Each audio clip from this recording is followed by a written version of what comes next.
Leland, we got 23 minutes and some change to go. What do you think Bob and Doug are feeling right now? I think, they're very calm, cool, and collected as test pilots, but I think they're thinking about what are the steps that I have to take if a malfunction or something happens. And so the nominal stuff is all kind of automated, but if something happens where they have to intervene with those touch screens, that's what they're thinking. Mm-hmm. And we're just inside 23 minutes now. So on Wednesday, we were 5 minutes further in the countdown when we heard that call to scrub, and the weather was still very touch and go at this point on Wednesday. But today, it at least for right now, I don't want to jinx it. I'm afraid to even say it out loud, but it looks better today. Yeah, and it feels like, whew, I'm feeling it a lot more than I did on Wednesday. Right. And, speaking of Bob and Doug and them being really calm and cool and collected, haven't had the opportunity to be in meetings with them and to watch them train. I have to say, and to all of my friends who work with them every single day, the feedback is always just what great people they are. Right. And just how not just bright and sharp they are, but just good people. Right. And around the office, we often refer to them as the dads. Yeah. The dads? They're the dads. They're dads. They are dads. Okay. And we've met their families. And when you see people on that very personal level, it starts to mean so much. They are a part of our team. They're not a customer. They're our team. They're not a payload. They're our team. They're a family. And so we're just so excited to see the dads up there today. Yeah. Go dads! Yeah. All right, we're going to go send it over to Gary for an update from Houston. Gary? Hey, Marie. The space station team here is focused. All eyes are on the system checks that are happening across the board, and we're listening in as we close in on launch. And I can tell you that things are looking very good. Chris Cassidy will be watching from the International Space Station, right now flying over the Pacific Ocean. It's heading to cross right over the launch pad. We might even get some good views from the station. Hope to be capturing those. We'll have the launch view and the big screen up front, and everyone's excited to see our two crew members on their way to the International Space Station. But before we get to it, I just want to pass on good luck from the entire flight operations community here in Houston. It's always exciting to be doing something wholly new and history-making with station operations, and we can't wait to see our team members Bob and Doug in low Earth orbit and heading to the International Space Station. That's it from us here in Mission Control Houston. I'll send it back over to the team in Hawthorne for the latest happening there. John. T-minus 20 minutes, 30 seconds. We're continuing to count down. Everything is still looking good for launch of Falcon 9 and Dragon. 22 minutes, 45 seconds after the hour. Stage right 2 now on the RP1 right-hand mode is complete. side, you can see a large white cloud coming off of the strongback. That is normal. As we get ready to load the second stage with liquid oxygen, we have to chill in the plumbing lines going up that strongback. And so as we relieve pressure, the moist, humid Florida air condenses around it, and that gives you the cloud. So that tells us that things are actually on schedule. We did begin propellant load at T-minus 35 minutes. Fuel loading on the second stage, I believe we just heard the call out that it is complete. First stage fuel load is continuing, and right now that's a little more than, that's about 60% of the way full. So things are looking good. Second stage is getting ready to begin the liquid oxygen loading. After they finish chilling in the lines that you see on the monitor, they'll begin the load at T-minus 16 minutes and 30 seconds. The range right now is go, ready to support. Weather continues to be go. As we inch our way closer, we're keeping our fingers crossed. We're waiting to hear if anybody calls out an issue, but for the moment, as you can see on the screen, it looks good. Now, on the Dragon side, the Dragon mission director and the team there are reporting no issues. They've done their communications checkouts. The crew access arm, as you can see, is retracted away from the spacecraft. The crew is strapped in and they are ready to go. Now, final instructions will be going to the crew at T-minus 10 minutes. The crew displays will be configured for launch, and that setup will give astronauts Bob Behnken and Doug Hurley insight into how the launch is proceeding and provides constant updates on vehicle health. We've already heard the crew give their go, close their visors, and get ready for launch. For Dragon, it'll enter terminal count at T-minus 5 minutes. When it transitions to internal power, we'll hear continued callouts on the countdown net as we get close to zero and to liftoff. But right now, at T-minus 18 minutes, 15 seconds, everything continues to be go for an on-time launch. So Dan, Jesse, things are looking pretty good. How are they doing over at your stand? Things are great from about 15 feet away from you, John, and honestly, things are looking pretty great down at the pad there. We're seeing a lot more blue in the sky. Green is the color we want when we're talking about weather, and that's where we're sitting right now. So we're continuing to count down. We are under 18 minutes away from liftoff. Again, it's an instantaneous liftoff it's going to be 12:22 and 45 seconds here on the West Coast, 3:22 and 45 seconds over on the East Coast there in Florida. Just a reminder, it's going to be about a 9-minute ride up to orbit for the Falcon 9 and Bob and Doug on board Dragon. It'll be a 2-stage flight, so we'll see the first stage fly until we hear MECO, or main engine cutoff, about 2.5 minutes into flight. After that, the second stage will take over and continue to power them the rest of the way. Second engine cutoff comes in just under 9 minutes at about 8 minutes and 44 seconds. Following that second stage completing its job, it'll continue to coast for about 3 minutes. It'll do a slight attitude adjustment and null out any rate, so make sure it's not in any kind of a spin before they do separation. So that's when the Dragon spacecraft will physically separate from the Falcon 9 vehicle, and Bob and Doug will be flying free. It's about a 19-hour ride if we launch today on time. So that means Bob and Doug will get on orbit. They'll have a number of burns, or those firings of those Draco thrusters that they'll do over Stage 2 LOX load started. We hear the LOX. The liquid oxygen load has now started on Stage 2.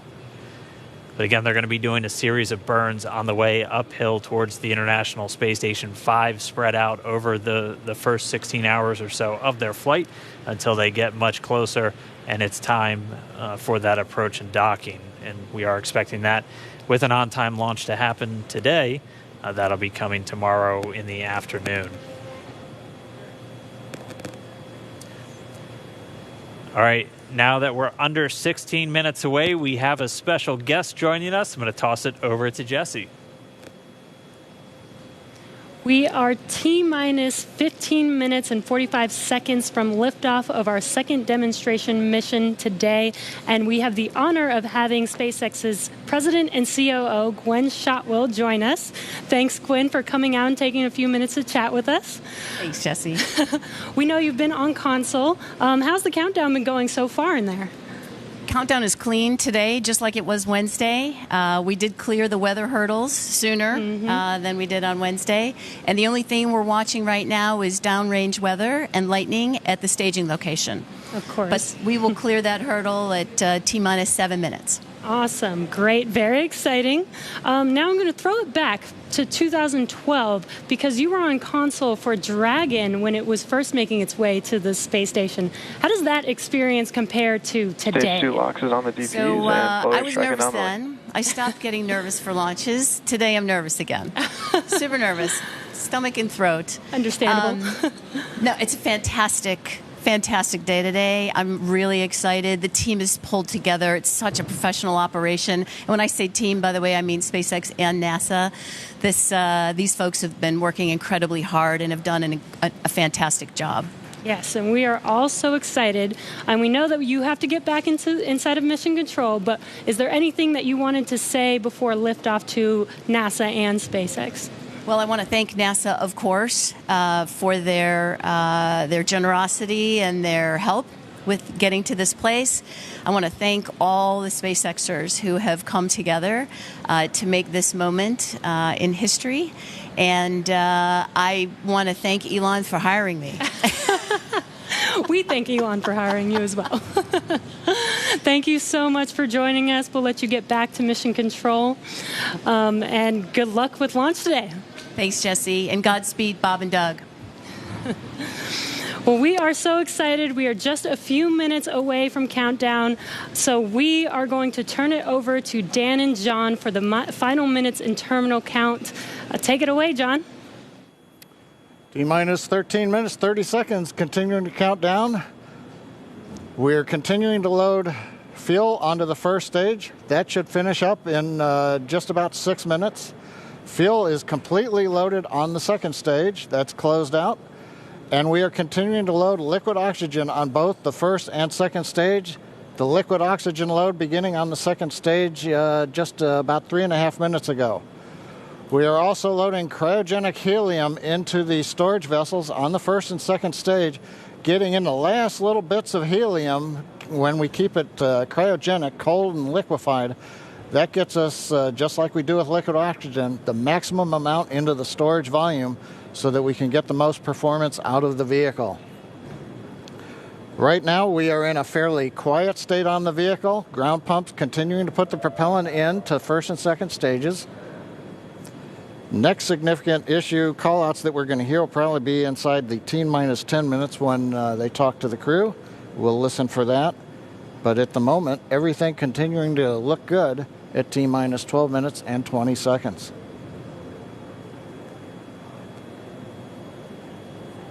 We're getting real close now, John. It's only a little over 12 minutes away. Just a reminder for everybody, it's about a 9-minute ride uphill.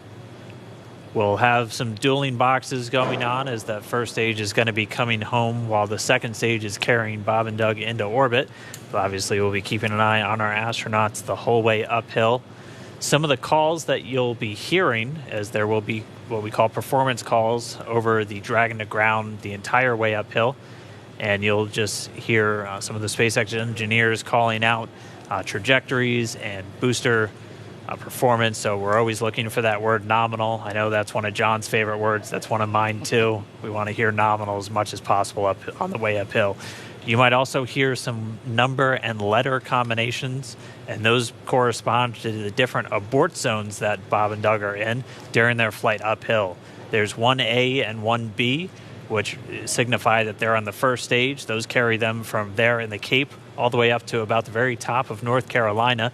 And then we'll have 2A through 2E or 2 Echo, and that will be on the second stage, and that goes from North Carolina all the way up to about the tip of Newfoundland, so in the northern Atlantic. And then there is a zone of the northern Atlantic that we're going to avoid, and so you should hear the call out be something similar to forward to Shannon, and that just refers to Shannon, Ireland, which they'll be going off the coast of Ireland at the later stages of the second stage if they have to abort. So just prepping you now for some of those calls. You're hopefully going to hear that word nominal a whole lot on the way uphill. 10.5 minutes. Things are pretty quiet. As John I said, it'll pick up right at about 10 minutes. We'll wait for the crew just to confirm that their displays are in order. The crew is already strapped in and reported that they are go for launch. And we'll continue to watch the fuel gauges tick up on the Falcon 9 vehicle until fueling cuts off at just about 2 minutes prior to launch. Dragon, SpaceX confirmed displays are configured for launch. SpaceX Dragon displays are configured for launch. Copy. Bob, Doug, on behalf of the entire SpaceX team, it's been a huge honor to help you get ready for today's historic mission. Know that we're with you. Have an amazing flight and enjoy those views of our beautiful planet.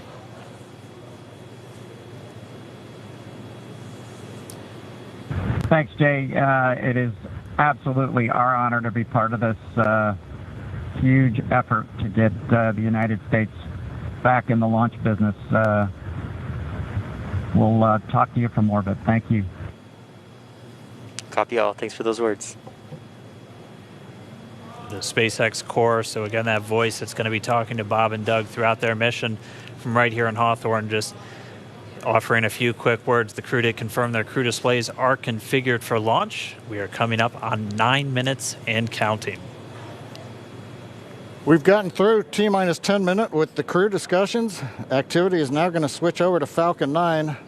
Our next major event comes at T-minus 7 minutes. We begin what we call engine chill. Pre-valves will open. Those currently separate propellants on the first stage from getting down to the Merlin engines. We'll open the pre-valves. That allowed fuel liquid oxygen to flow to the top of the pumps. And more importantly, when we open the valves, that'll allow us to begin chilling the 9 Merlin 1D turbo pumps on the first stage engine. It'll take a few minutes to get them cold enough to where they would then be ready to pass the large amounts of liquid oxygen through the pumps and into the main thrust chambers when we get to engine ignition at T-minus 2 seconds. We don't want to try to run highly chilled liquid oxygen through a warm pump. You would flash that into gas, and running gas through a high-speed pump is not a good thing. So right now, we are waiting for T-minus 7 minutes. That'll start the engine chill.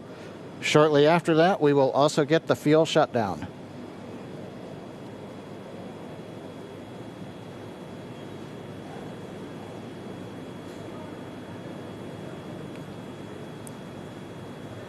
Listening to the SpaceX launch director in the background there. As I mentioned, at T-minus 7 minutes as we start the chill, we will also get into the final topping off of stage 1 fuel, and then the fuel load will complete.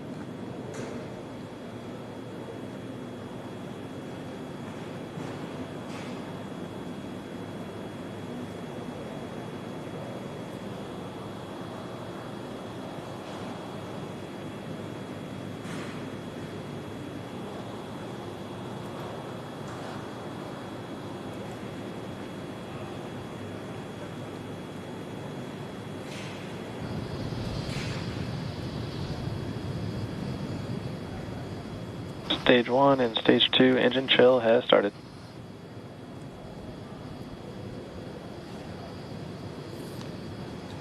We've heard the call out. Stage 1 engine chill has started. That's gone up to the crew so that they've got situational awareness. As I mentioned, the pre-valves are open. And now we are topping off first stage fuel, getting ready to finish the fuel load.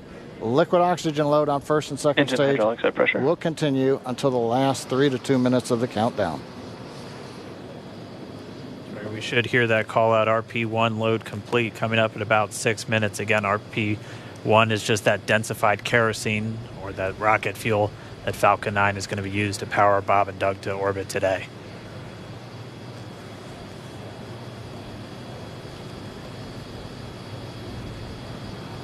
and Stage 1 fuel is closed out.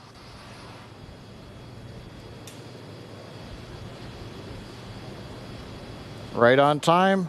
That call out indicates that the fuel loading on the first stage is complete. Draining back the lines now, so first stage and second stage fuel are complete. Liquid oxygen loading is continuing on both stages. You can see on the view on the left side of the monitor the condensation, the cold gas wrapped around the stages as the tank skins are chilled by the densified liquid oxygen picking up the humidity from the Florida air. It looks like at this moment we're a little more than 90% full on the oxidizer on the first stage, ticking up towards that 80% mark on the second stage. We'll be counting down all the way till about 2 or 3 minutes, as John and I just said, until everything is loaded in Falcon 9. Heaters closing out. And then we will be go for launch. Dragon has transitioned to configure for terminal count. Vehicle tanks pressing for strongback retract.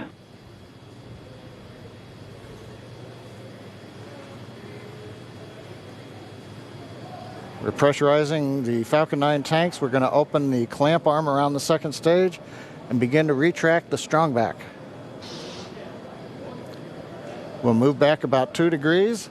That'll get us to the liftoff position. At liftoff, the strongback will then recline about 45 degrees away. Started. Stage 2, RP1 bleed. Launch director called out the strongback retract has started. On the left, you'll see it go back just a couple of degrees. Stage 1, RP1 bleed.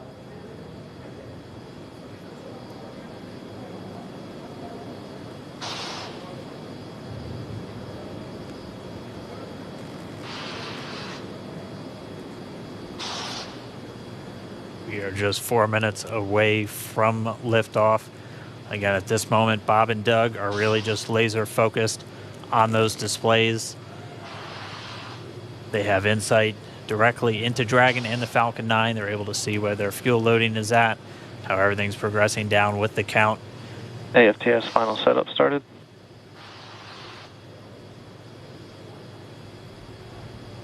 Three and a half minutes from launch.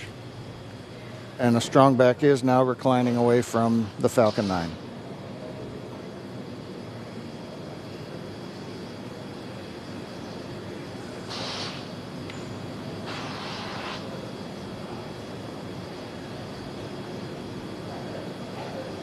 MVAC igniter purges.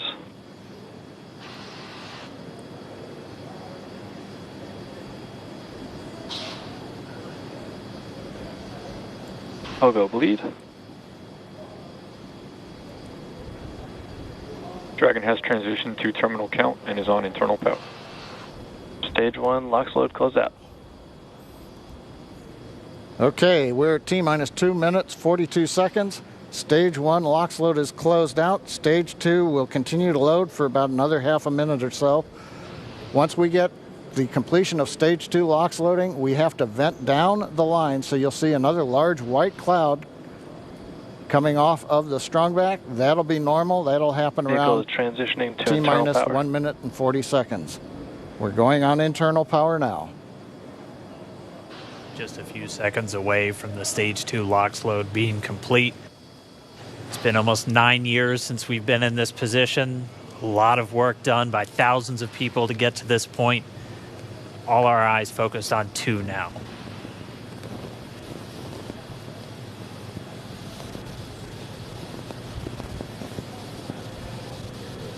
Stage 2 LOX load is closed out. Propellant fills are complete. Dragon is in auto idle. Stage 2 LOX load complete. All fuel, all oxidizer on Falcon 9. 1 minute, 34 seconds to go till launch.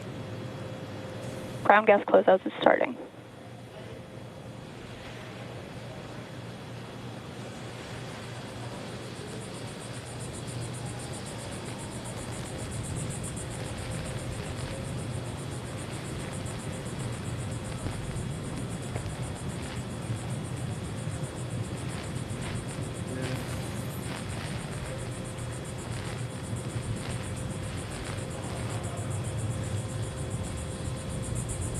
Falcon 9 is in startup.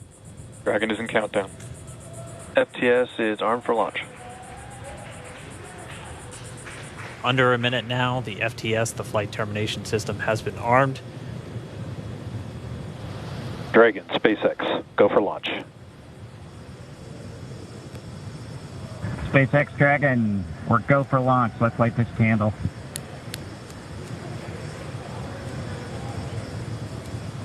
T-minus 30 seconds.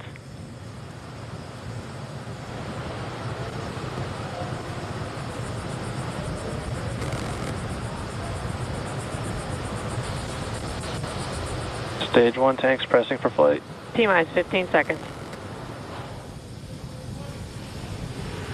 10, 9, 8, 7, 6, 5, 4, 3, 2, 1, 0. Ignition. Liftoff of the Falcon 9 and Crew Dragon. Go NASA, go SpaceX. Godspeed, Bob and Doug. America has launched. And so rises a new era of American spaceflight, and with it the ambitions of a new generation continuing the dream. 20 seconds into flight, Stage 1 propulsion is nominal.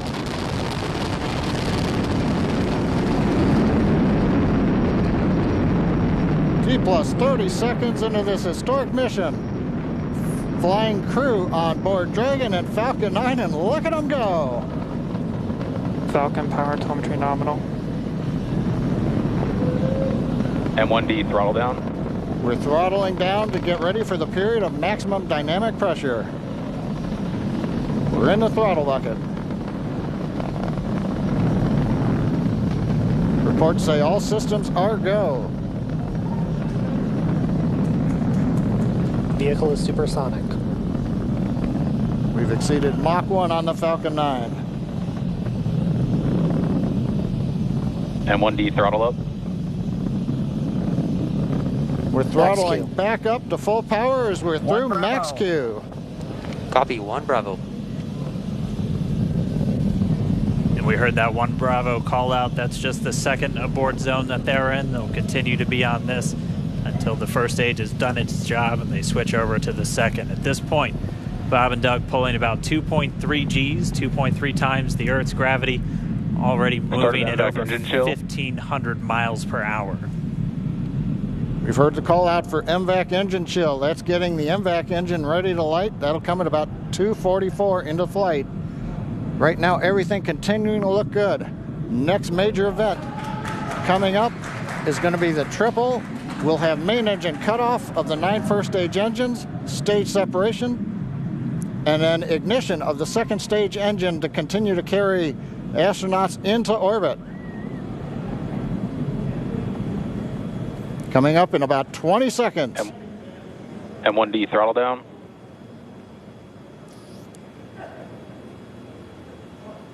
We heard we're throttling down the Merlin engines on the first stage.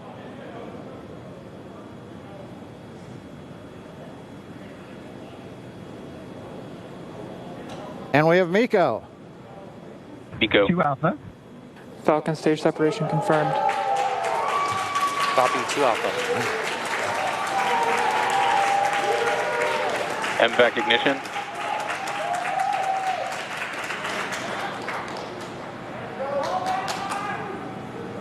All right, we have stage separation confirmed. The first stage beginning its flight back. The second stage being powered by that single Merlin 1D vacuum engine has ignited and is now carrying Bob and Doug into orbit. So they're going to continue under the power of this second stage. Stage 2 propulsion is nominal.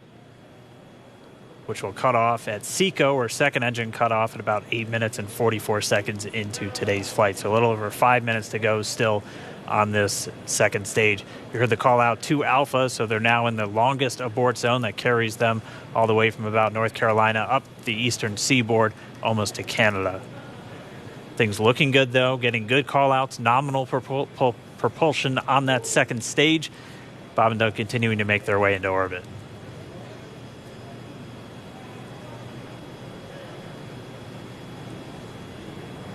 Dragon SpaceX nominal trajectory. Acquisition of signal in Bermuda. SpaceX Dragon nominal trajectory. All right, here in nominal trajectory, so Dragon pointed in the right direction, continuing to make their flight uphill. Heard acquisition of signal Bermuda. That's one of the other ground stations that they're using to get telemetry and data back from this spacecraft. Stage 2 propulsion is still nominal.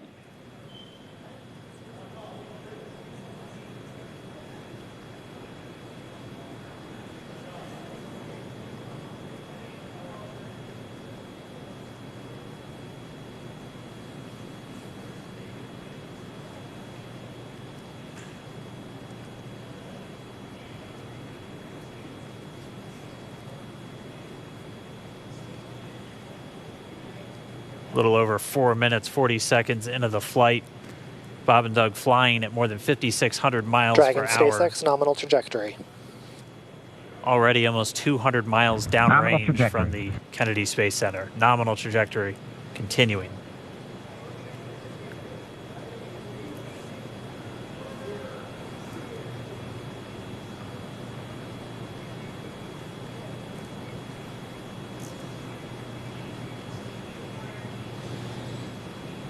And while they continue uphill, looks like we are getting a view of the first stage as well.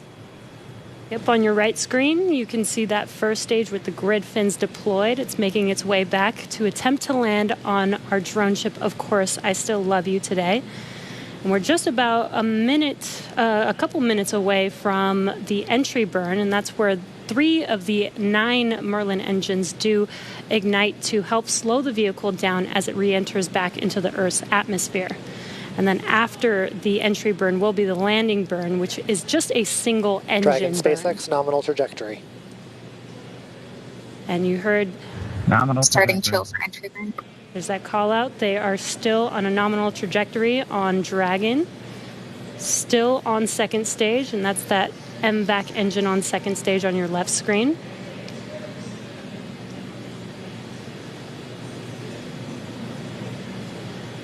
Again, on your right screen is that first stage booster coming back towards our drone ship, Of Course, I Still Love You. We're about a minute away from entry burn. Meanwhile, that second stage continuing to power Dragon into orbit. Again, if you're keeping an eye on that timer, that's going to continue to burn until 8 minutes and 44 seconds into flight. So a little over 2 minutes from now, we'll hear the call out SECO. It'll then be a little Stage under, 2 propulsion is still good. a little over 3 minutes until Dragon physically separates from the second stage of the Falcon 9 after the upper Dragon stage gets a SpaceX, chance. nominal trajectory. Dragon copies, nominal trajectory.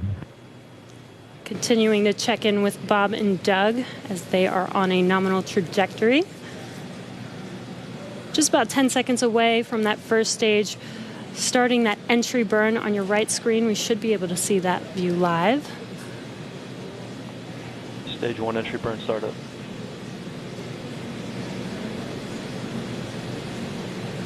And there is that entry burn Acquisition beginning. signal, New Hampshire. This burn lasts about 36 seconds long. Stage 2 FTS is saved.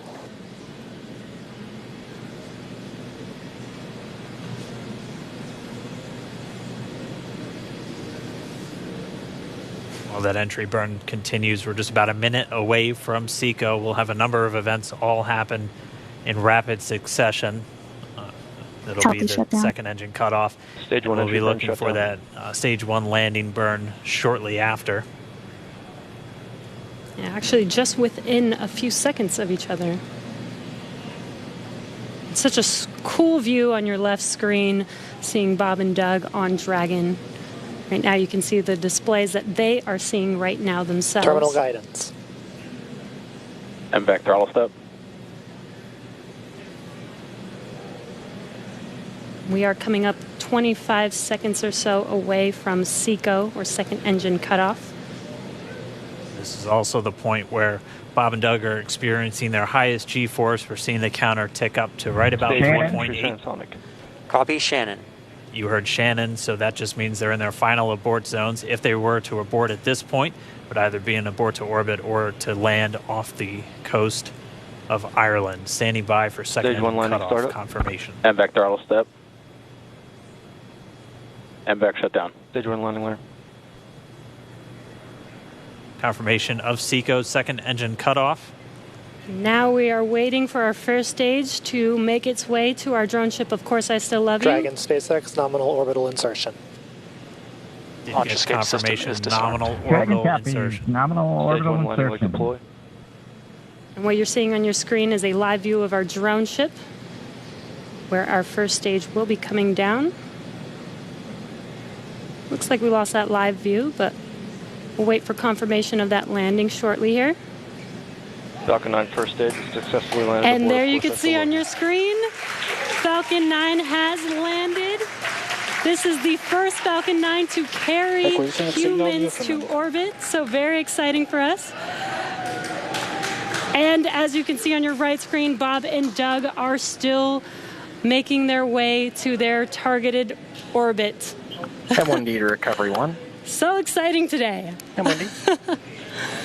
It doesn't stop. It does not stop. All right, we did hear again that call out, good orbital insertion, so that means Falcon 9 and Dragon right now exactly where they're supposed to be. M1D to FRC on recovery 1. And it's right at about 12 minutes when Dragon will separate. Looks like we saw a 0G indicator floating around there. I know Bob and Doug owe us a little bit about what exactly that is that they brought up with them.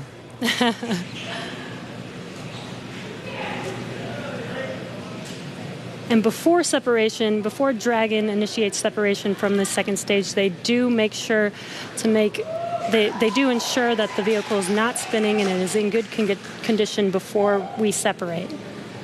That's right. The upper stage does small attitude maneuver using some cold gas thrusters built into the rocket body itself.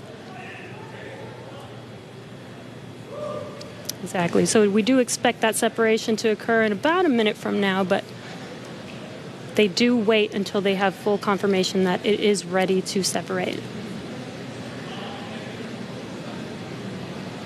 Such cool views. I cannot get over this view that we are seeing right now. Bob and Doug on the right screen inside of Crew Dragon out in space. Yeah, already 200 kilometers over planet Earth, or a little over 124 miles, traveling in excess of 2,700 meters. 27,000 meters per second, or about 16,000 miles per hour.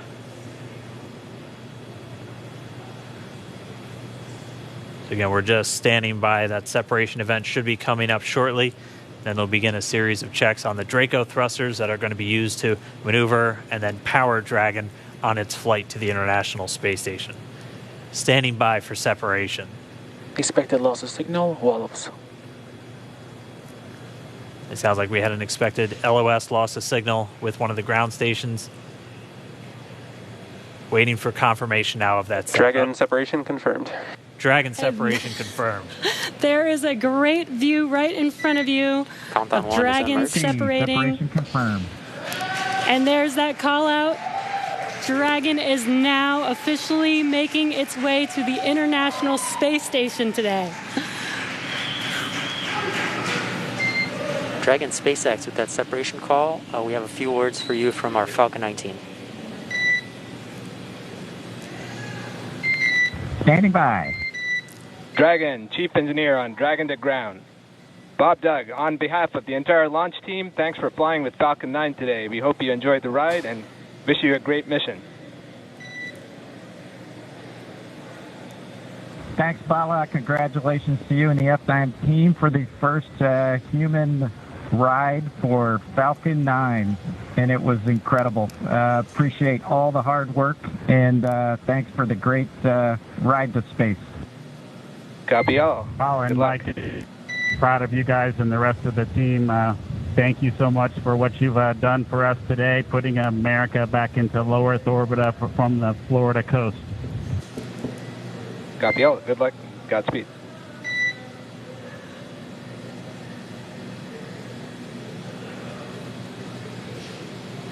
All right, so Bob and Doug are in And Dragon space. SpaceX, we confirm nominal ECLS activation and service section Draco checkouts. Nose cone deploys in progress. Copy all. We're monitoring.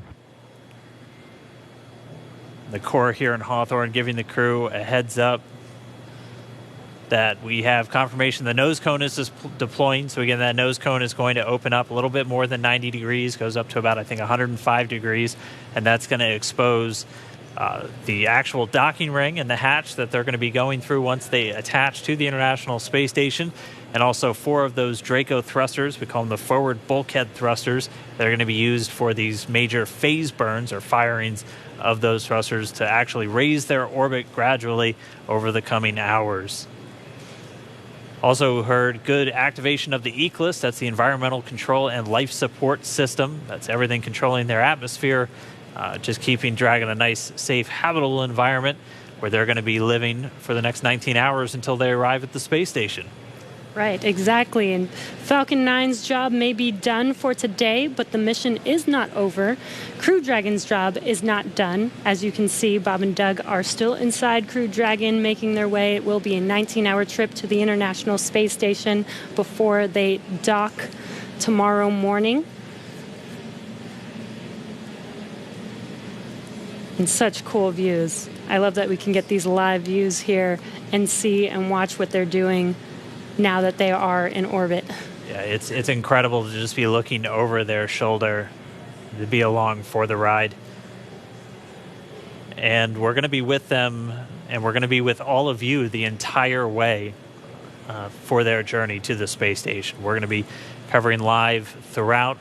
Bob and Doug will obviously have a sleep period where they'll get about 8 hours of sleep a little bit later today before they wake up for all of their final approach. One of the major things we are looking forward to in the next couple of hours is going to be their first turn at the controls. So they're actually going to be using those touchscreen displays to take control and manually pilot Dragon. We'll walk you through what that's going to look like, and assuming we have some good ground station coverage, we'll be able to get views from right inside Dragon, looking over their shoulder as they manipulate the controls at the display. But I mean, we had a smooth ride uphill, both stages of the Falcon 9 doing their job, placing Bob and Doug into orbit. I mean, this is a day, this is a historical day. This is us kicking off that new era of space flight that we've all been talking about and longing for since the Space Shuttle program came to an end in 2011. Yes. And the weather cooperated. Yes, second time's a charm. Right. All right, so day for the history books.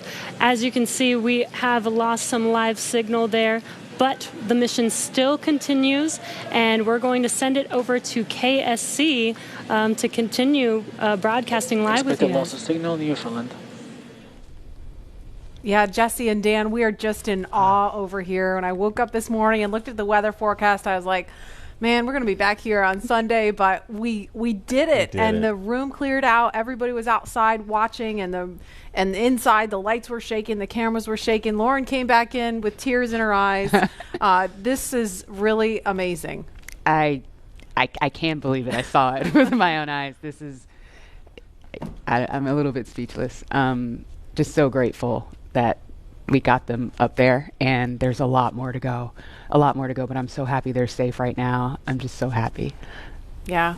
Leland, you were talking about it. It's amazing what we can do when we work together. Yes, American astronauts on an American rocket from American soil, showing you what Americans can do when we come together as a team and blast Doug and Bob off to the cosmos. This is what it's all about, and their families and everyone is working together to take them up to space safely. So I don't know what to say. That rocket fuel is still in my veins, and I want to go get on the rocket. Well, it's too late now. Maybe the next one. I know. But we want to go over to Daryl at OSB2. He's there with the administrator, who hopefully has more words than we do, because we're still kind of speechless. Daryl? Pretty incredible here, Marie, at the Operations Support Building, where a chorus of applause has been happening from the beginning of launch and throughout the various stages. Some very special guests were here to watch it. That includes President Donald Trump, Vice President Mike Pence, and NASA Administrator Jim Bridenstine, who joins me now. And you were with the President and the Vice President. America's back, launching human astronauts again. Tell me how you feel about that, and tell me about the President watching the launch and what happened there. So this has been a long time coming. It's been 9 years since we've launched American astronauts on American rockets from American soil, and now it's done. We have done it. It's been way too long. I want to give a lot of credit to Charlie Bolden. He was my predecessor as the NASA administrator. He fought hard for this program at a time when it didn't get any support in Congress. We now have an administration that is fully supportive of our spaceflight initiatives, not just on the exploration, discovery, going to the moon, onto Mars, but also from a Space Force perspective. Our budgets are going up, things are strong, and today was just just an amazing day.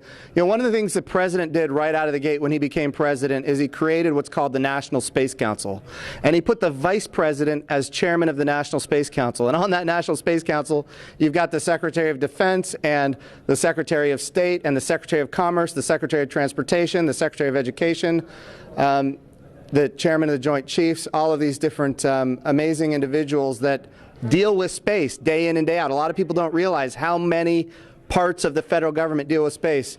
And the Vice President invited those members of the National Space Council here as well. So we just had, and then we had members of Congress, bipartisan members of Congress, Republicans and Democrats, who have been involved in supporting this program for a long time now. So I'll just tell you, I'm breathing a sigh of relief.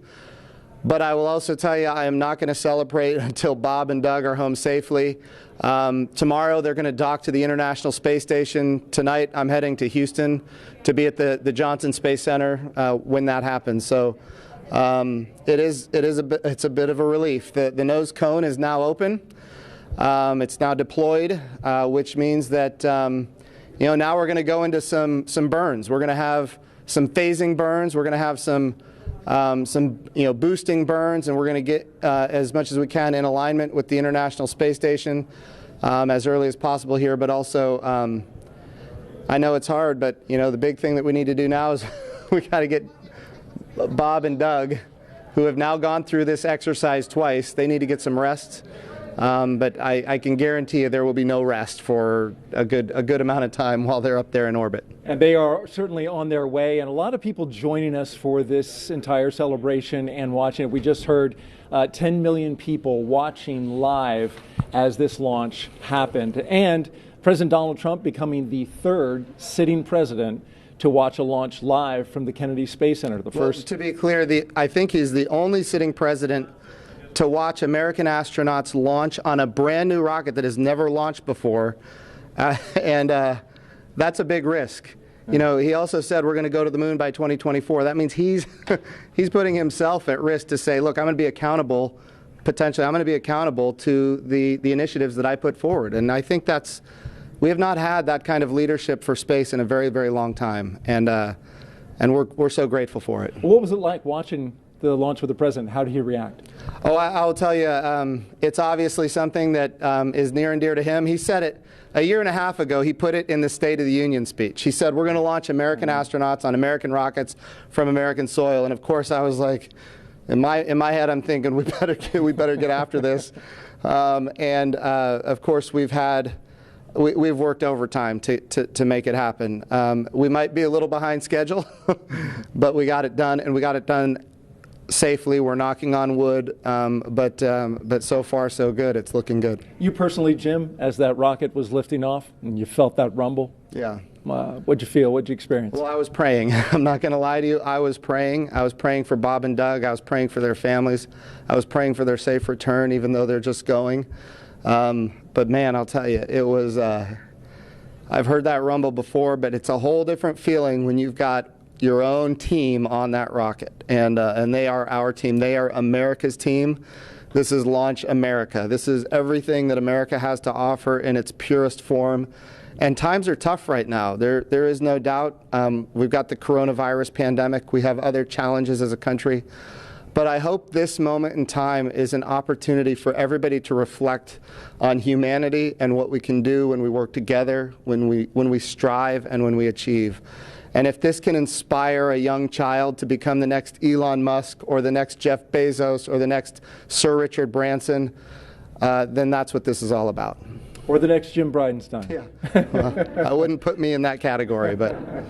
Well, we appreciate your leadership for the space agency at this time, and congratulations on an amazing day in the launch. Thank you. It's been a great ride. All right, very good. Marie, we'll send it back to you in the studio. Doug and Bob are on course to arrive at the International Space Station tomorrow, May 31st at 10:27 a.m. Eastern Time. And we'll be staying on the air for continuous live coverage along the entire ride to the station.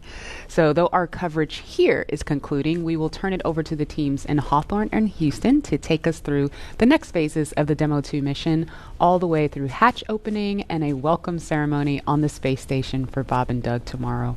That's right. And as you follow along, we invite you to tune into a post-launch news conference that's happening here at 6:30 this evening Eastern Time on NASA TV. We'll have NASA and SpaceX leaders here to take questions live on this unprecedented achievement in human spaceflight. And in addition to NASA TV, you can follow along always on Twitter at @NASA and nasa.gov for mission updates as it progresses. Here now are highlights from the mission so far. May 30th, 2020. Remember this day. You'll have this memory forever. The day America returned astronauts to orbit from U.S. soil.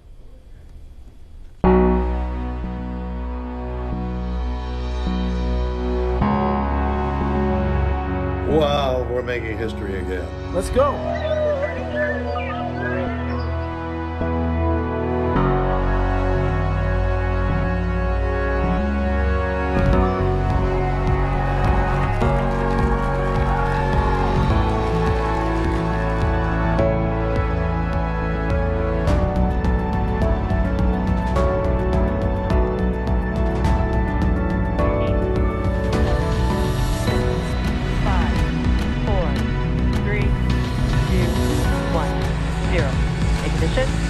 Liftoff of the Falcon 9 and Crew Dragon. Go NASA, go SpaceX, Godspeed, Bob and Doug.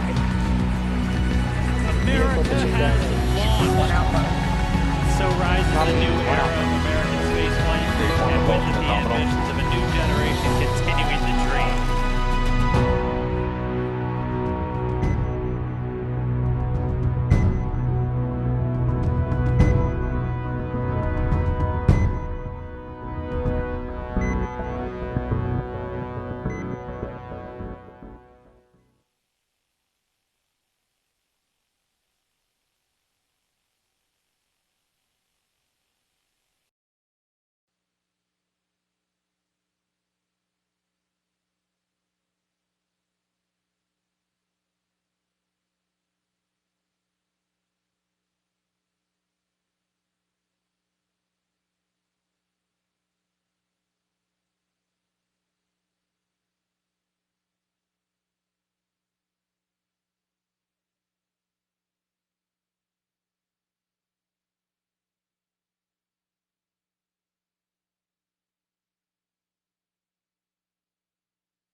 All right. Well, we do want to thank Marie, the entire KSC team, for that great launch. Marie, Lauren, Leland, it was great being with you guys the whole time. But as we just said, the mission has only now just begun. Right now, Bob and Doug are flying free inside of Dragon after that successful separation from Falcon 9. We've got just under 19 hours until they arrive at the space station. We're going to be here with you the entire trip. Immediately after Dragon separated from Falcon 9, it began what we call activation and rendezvous phase of the mission. During this phase, Dragon is configured for on-orbit operations. The phase begins after separation of Dragon from Falcon 9 and ends with the completion of the final co-elliptic burn. Our initial orbit today is 190 kilometers by 205 kilometers, with those values representing the perigee and apogee of the orbit, or the lowest and highest points over the Earth. That means the orbit isn't a perfect circle, but more like a slight ellipse. Over the next 19 hours, Dragon's going to execute a series of burns which will gradually raise its orbit to align more closely with the station. There are going to be 5 major burns or firing of those Draco thrusters on Dragon that are going to bring it close to station before we begin our final approach maneuvers. The first one is coming up in just a little bit, and it's the phase burn. Right now, teams are doing their go-no-go to get ready for that, and it's performed at the first apogee, or the highest point, of the initial orbit, and that's going to raise Dragon's perigee to a higher altitude. And after a calculated time, which is based on what our orbital data shows us, the boost burn raises Dragon's orbit until it's just 10 kilometers lower than the space station, followed soon after by the close co-elliptic burn to place Dragon on orbit roughly co-elliptic with the space station. This means Bob and Doug will be about 10 kilometers lower than the station during their entire orbit around the Earth. The fourth maneuver is the transfer burn, where we raise Dragon's apogee, or highest point of its orbit, to just 2.5 kilometers below the station. And we round everything out with a final co-elliptic burn to once again maintain a constant orbit beneath station. It's just 2.5 kilometers below. Then we get into the approach initiation and final stages of Dragon's rendezvous with the space station. This is also where we start what we call joint operations between the Dragon control team here in Hawthorne and the space station flight controllers in Mission Control Houston. The teams transition to those integrated ops roughly 45 minutes prior to approach initiation, which is another burn that really means Dragon's getting close. During the approach, SpaceX flight controllers work in tandem with the NASA team in Houston to activate and test out a number of systems on Dragon, including establishing bidirectional communications with the station using a system known as C2V2, which stands for Common Communications for Visiting Vehicles. They also set up a data stream from Dragon to the station, just giving another path for Dragon telemetry or data about its performance to come down to the ground and giving an additional command capability to astronauts on board the station. They'll also maneuver Dragon to the proper attitude and then initialize the navigation sensors used for that very slow and methodical approach to station. At approximately 5:24 a.m. Pacific time, that's tomorrow morning, Draco thrusters on Dragon will fire for the approach initiation burn when Dragon is about 2.5 kilometers below station and just about 7 kilometers behind it. This will swing Dragon up until it is about 400 meters directly below the station, and this maneuver will also move Dragon inside one of those 2 safety zones around the station that requires a set of go-no-go pulls with the different control teams. The first zone is called the approach ellipsoid, which is an imaginary shape measuring about 4 kilometers by 2 kilometers by 2 kilometers, which is essentially a large 3-dimensional oval. Before Dragon is given permission to move inside the ellipsoid, referred to by the teams as the AE, it is configured to be on what is known as a 24-hour safe trajectory.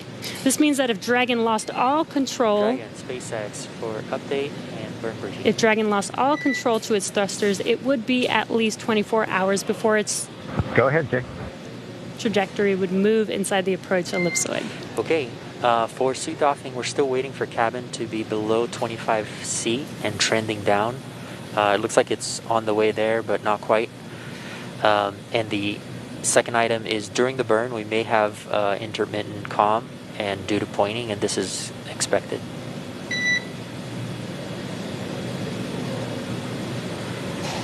We're just listening. Coach, copy the cabin temp and suit doffing and intermittent comm during the burn. Good read back, and we are go for the phase burn. Looks like it's in about 12 minutes. Dragon, go for the phase burn. We're just getting a couple of quick updates. They're still wearing those suits that they've been in since we saw them suit up in the O&C building several hours ago.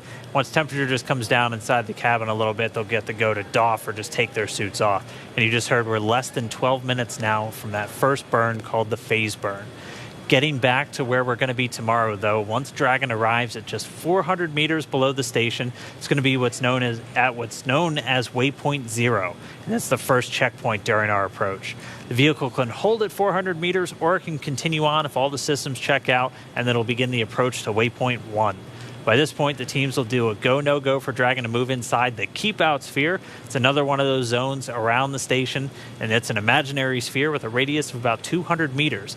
It's just another chance to confirm all the guidance, navigation, and control systems are working correctly on Dragon before we move it in really close to station.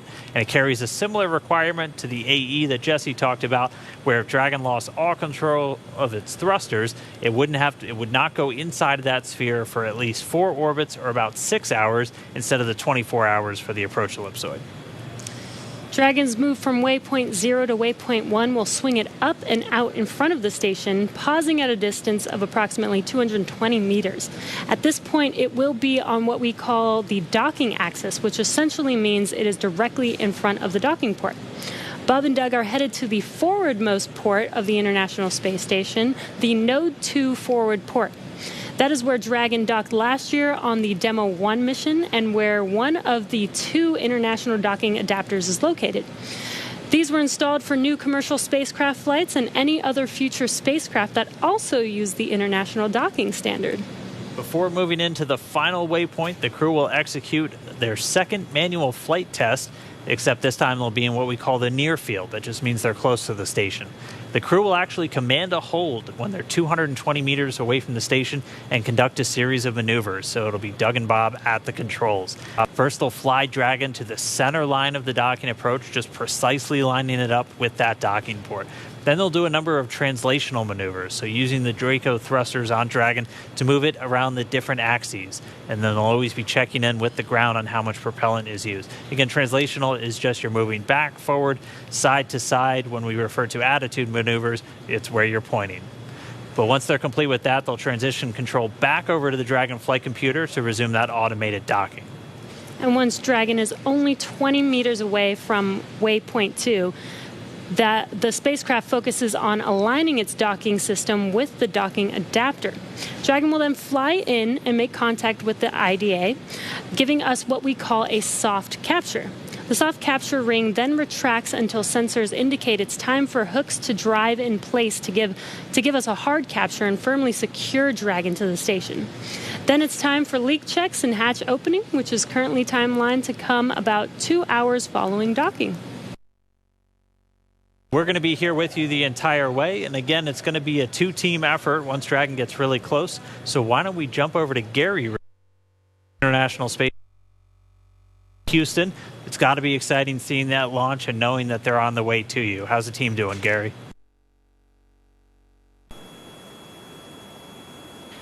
Dan, there is allotment from the room. We are closely monitoring Dragon's few burns that are coming up here. You both did a great job of describing some of those. From the International Space Station side of things, we're really in a monitor mode for much of the flight. Once it gets closer to some of the docking portion of the flight that you were going through, that's when we'll start really kicking into gear for joint operations.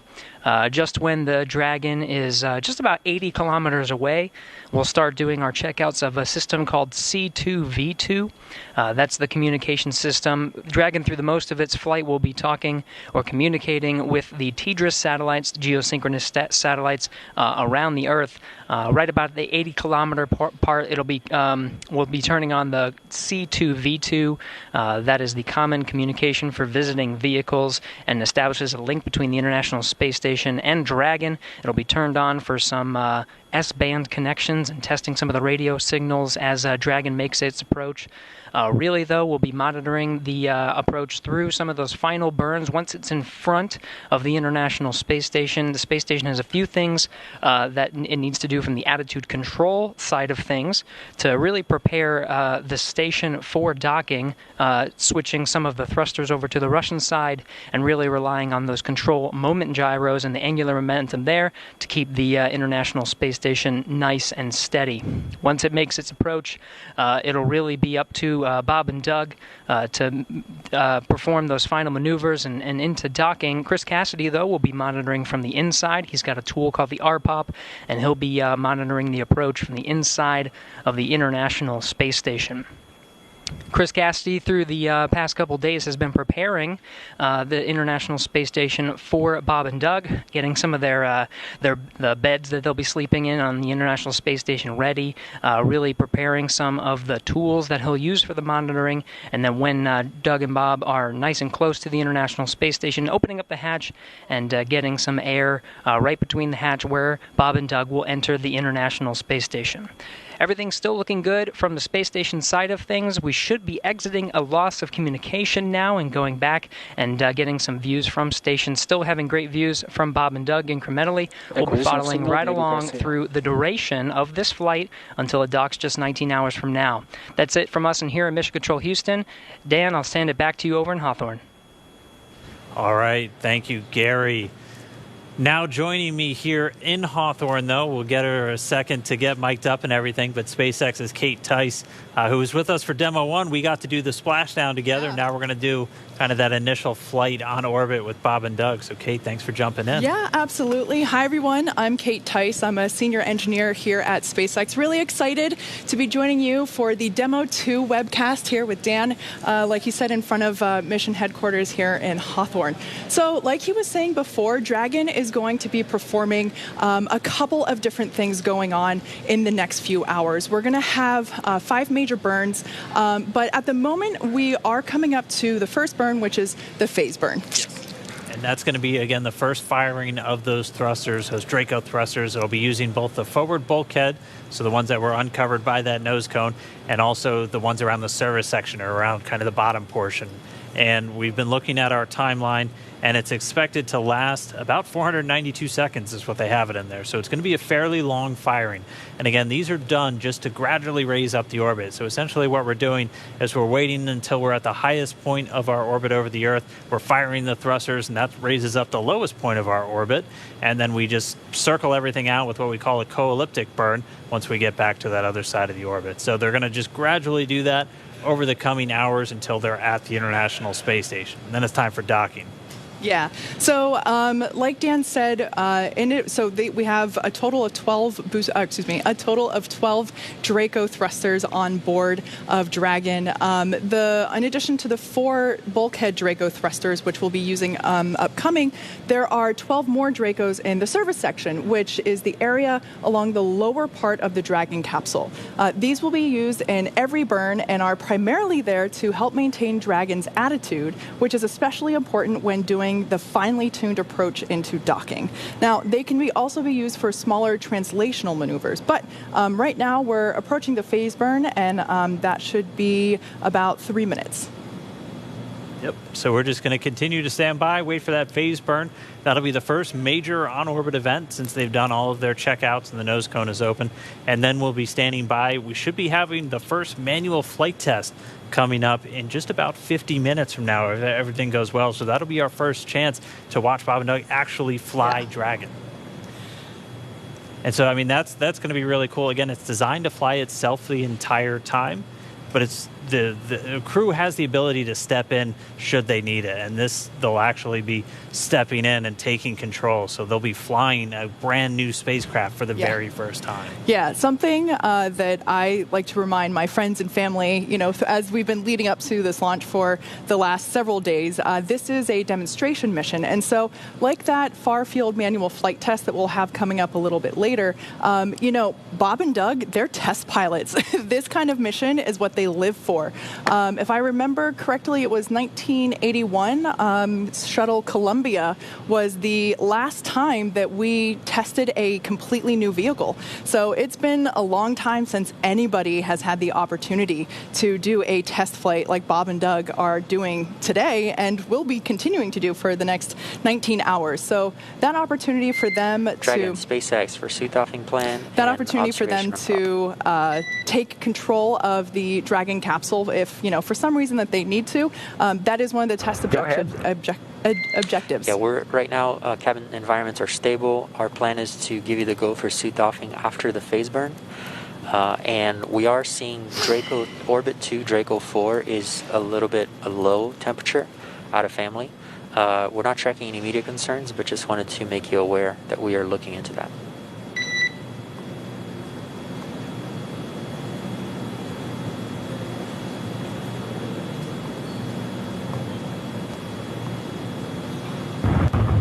Okay, copy that, SpaceX. We'll plan on suit doffing after the burn, and then the Orbit 2 Drake 4's low temp.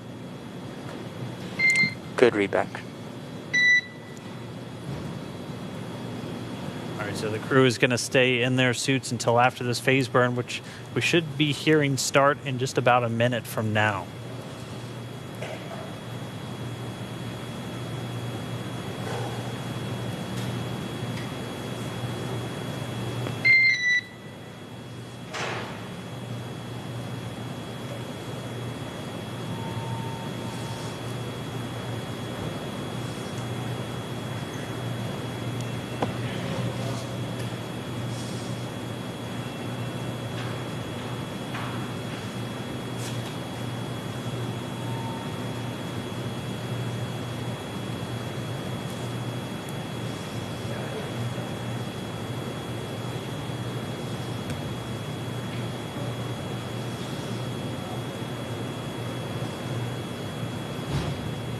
All right, we should be just 10 GNC seconds confirms away good from deorbit this burn. burn.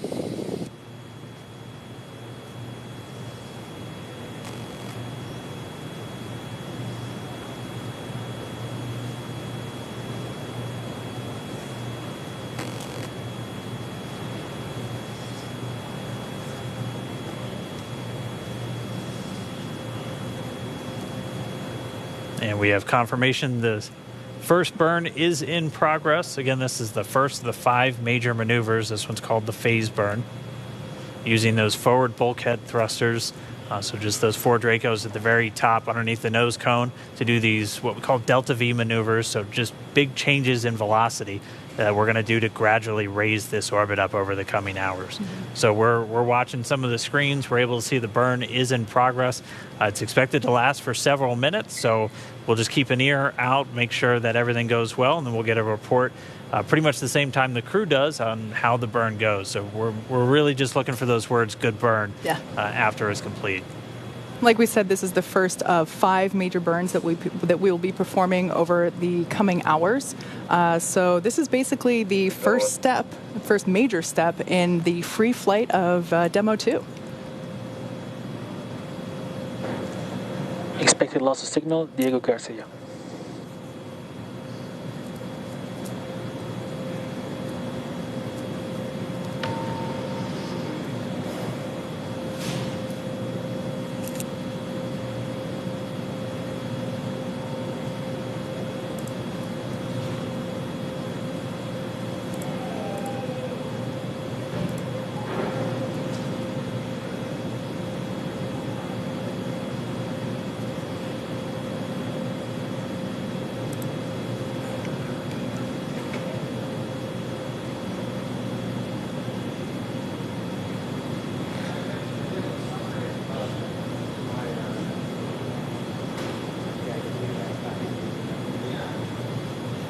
We're about 2 minutes into our phase burn. Everything looking good so far.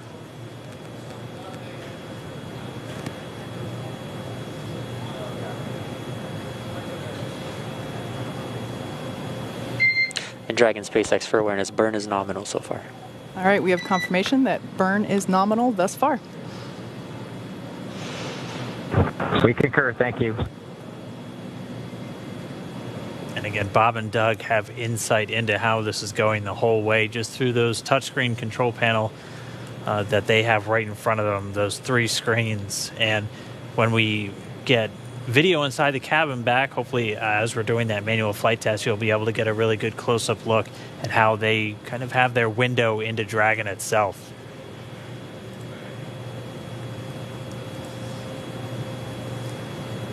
And we are coming up on 3 minutes into our first major burn for their on-orbit path to the station.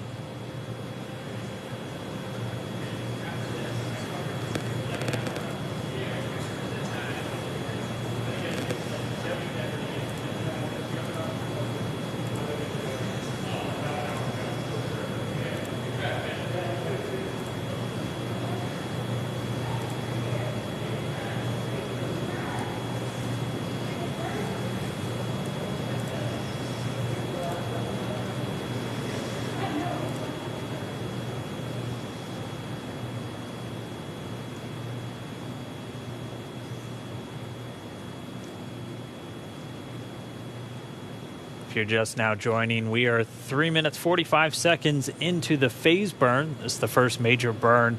You're getting a look inside of the SpaceX Mission Control Center here in Hawthorne. This is the team that's going to be responsible for looking over Dragon and Bob and Doug on their flight up to the International Space Station.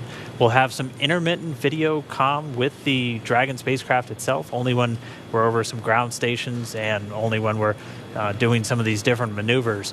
But right now, we're just continuing to listen in. That first burn's going well.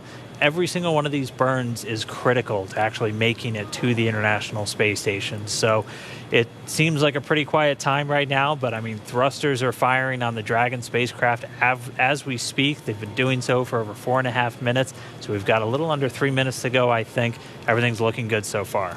Dan, I remember during the Demo 1 splashdown or deorbit, basically leaving the International Space Station webcast, we were going back and forth saying that it feels like it takes forever to do anything. And it's the same deal going up to the ISS. Everything is super controlled, very precise, and very exact in terms of timing and adjustments. So, like Dan said, this is a critical moment, and definitely one of the first exciting events that we have in Dragon, as it now is free flying. And just to let you know, anytime we have video with the crew during the flight, we'll do our best to bring it to you. So we're just getting a quick check-in on the teams in Mission Control and Hawthorne. I mean, these are the people behind the scenes who have done so much just to get us to this day, taking part in simulations and mission planning with the crew themselves. Mm-hmm. I mean, you're talking countless hours just to really rehearse everything for this flight before we get here, and we're here. Yeah. We had that successful launch, which still haven't come down from. That was incredible, and everything has gone smoothly so far. Good initial orbit. The burn started right on time, and it sounds like it's going well so far. We are just almost 6 minutes into the burn, so should be just about a minute or so left. Like you've heard us say many times on today's webcast, prior to launch and after launch, Bob and Doug have rehearsed every single procedure with the SpaceX team for this mission. So everything that they're doing now and have done all day, despite the unfortunate scrub that we had earlier in the week, was just an extra practice test, which was awesome. But it was nothing new for them. They had rehearsed everything, and same goes with this. All of the procedures that we are running through now, and will continue to run through all through the duration of the mission. Bob and Doug have, they are super familiar with what's going to happen and what they're expected to do. And we should be coming up near the end of the phase burn. Again, this is the first in 5. The next major one's going to be the boost burn. That's going to raise their orbit up to just about 10 kilometers below the station itself. And so they're just going to get closer and closer in these incremental steps. And you'll see in this graphic that when they do these burns, it looks like they're kind of doing a little bit of a loop-de-loop. This graph is in relation to the space station itself. So on one axis, the Y, you have how far below you are, and on the X, how far behind the station you still are. It's not perfectly to scale. Dragon, SpaceX, nominal burn.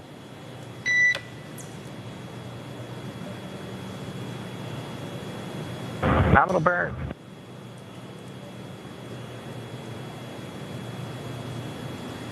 And we just heard the two words we were hoping for, nominal burn. So 1 burn out of 5 checked. And so that was the first one. The next one coming up is going to be the boost burn in about an hour and 24 minutes. Before they get to that, though, we are going to be looking forward to that manual flight test where they're going to be taking the reins and they're going to be taking control of Dragon itself. Yeah, so in preparation for that moment, I highly encourage you all to check out the simulation that we have on SpaceX.com. It's actually an awesome opportunity for you to test your own skills at steering. Hey, Dragon, SpaceX, we are disabling cameras, and you are go for suit doffing and on-orbit cabin configuration. Note that camera caps, which will be tethered, can be found in location 8, and cameras are currently configured.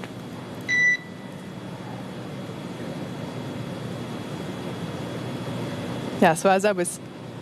Okay, Dragon copy, suit doffing in work. We see that the cameras are off, and we can do on-orbit activation. Copy all.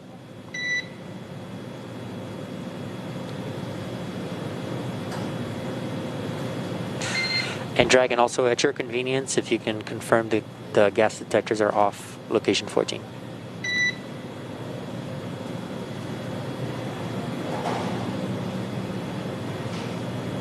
Welcome. Okay, so what's going on at this point is Bob and Doug now have the opportunity to take their suits off. This is referred to as doffing, as donning is actually putting the suits on. They'll actually be able to remove those suits at this time, get a little bit more comfortable in the cabin, and they'll be putting those suits back on when they get closer to the International Space Station. And like I was saying before, I highly encourage you all to check out the simulation that we have online where you can test out your skills at steering Dragon and docking it to the International Space Station. That website is iss.sim.spacex.com. And like I said, you can test your own skills at flying Dragon. And Dragon SpaceX, one additional note, no need to reply, but the next burn will be the boost burn. And that's in about 1 hour and 23 minutes per your timeline. All right. Thank you.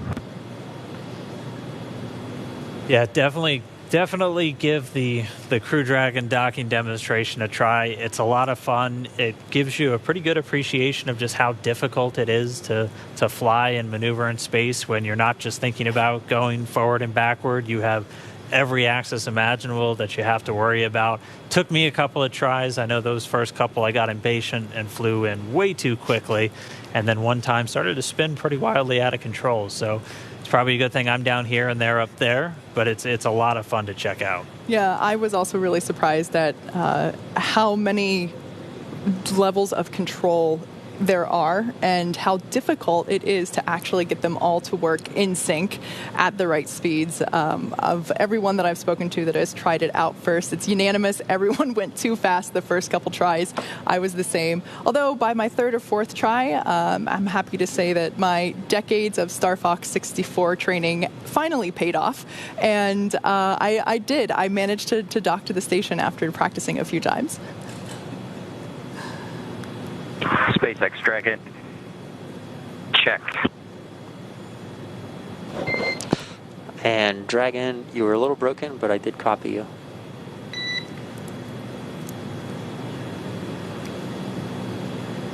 How about this time? How are you here on the cabin mic?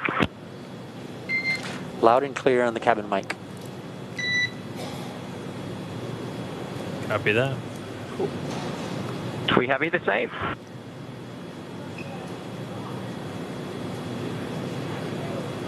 Well, with that first burn nominal and out of the way, the next one coming up in a little over an hour and 20 minutes from now, the next thing we're really going to be looking forward to is this manual free flight. So as we've said quite a bit, Crew Dragon is designed to fly fully autonomous, meaning the spacecraft does all of the navigating and burns to the station all on its own.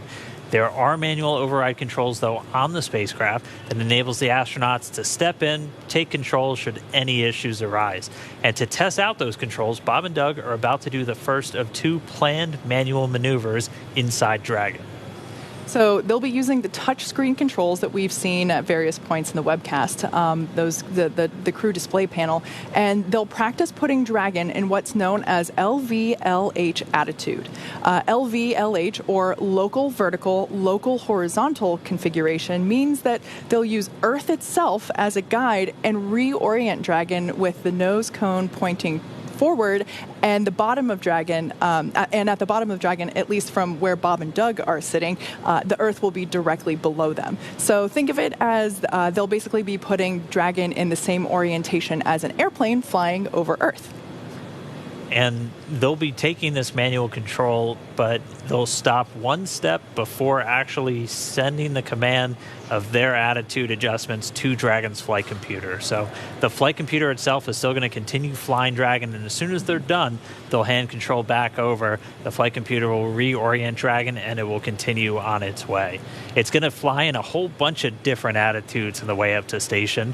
Unlike the space station pretty much only flies in that LVLH. It's pretty much always going the same direction. But that's because it's got very big joints for the solar arrays to rotate around. For Dragon, they'll have to maneuver the trunk to charge the batteries, maneuver to sometimes communicate with the different satellites, depending on which antennas they're using. And so this LVLH will just be a test for this manual flight test. Exactly. And like we said before, there is that simulation online where you can check it out for yourself. Yeah, definitely get a chance to go pilot Dragon. We're going to be seeing that tomorrow morning. It was surreal when we got to see it on Demo 1 with Dragon coming in. We've got some great cameras right on that docking port where Dragon's going to be pointed. It's going to be really exciting to see them come in for that final approach. Dragon SpaceX, no response required, but we are going to be enabling branch 2 of the helium system. This is expected to be done on orbit to protect for a scrub.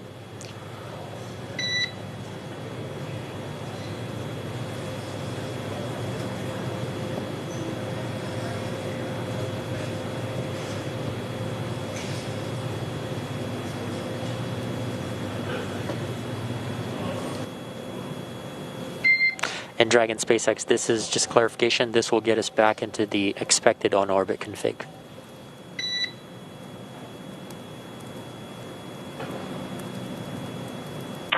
Dragon copies.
Dragon SpaceX prop reconfiguration is complete and expected.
And if you're just now tuning in, you missed the launch, so you might want to head online and make sure you go back and check that out.